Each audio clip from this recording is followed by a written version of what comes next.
Welcome back to our series, Is Goodness an Antidote to Pain? What is the relationship between being good and undergoing suffering?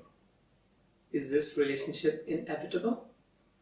Is it merely the outworking of cause and effect?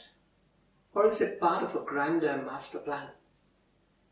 How should believers understand and explain this relationship? The renowned 20th century Christian scholar C.S. Lewis once observed that the problem of pain is atheism's most potent weapon against Christian faith. This is a very astute observation because history has demonstrated its validity. It is commonly known that many Jews who survived the Holocaust did so with their faith in tatters. Nevertheless, just as many survived with their faith intact.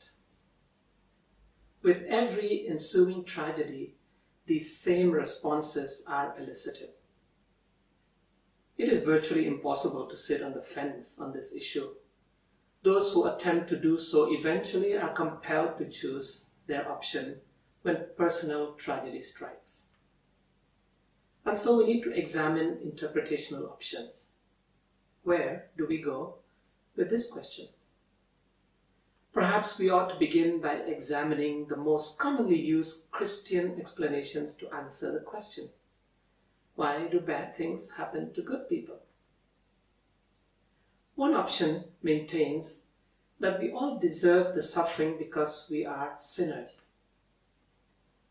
Those who utilize this argument call upon several biblical passages as proof of their claim. For instance, in Genesis 3, we read of the curses that God placed upon Adam and Eve as a consequence of their disobedience.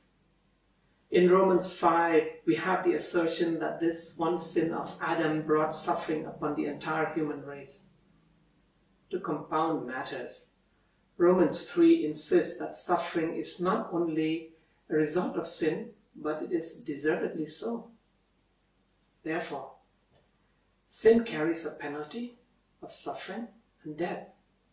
And we can read about this in passages like Romans 6, Ezekiel 18. On the surface, this argument appears rather convincing. However, like most arguments, it raises as many questions as it answers. For instance, is it fair that the sin of Adam and Eve be transferred by default upon all of us? Why should anyone suffer for someone else's wrongdoing? Would a God who commits the human race to such a fate truly be a good God? This approach portrays God as an unjust and despotic ruler. Is that really the answer? In the next episode, we shall examine 3 other options and weigh them against each other and against our question. Thank you for watching.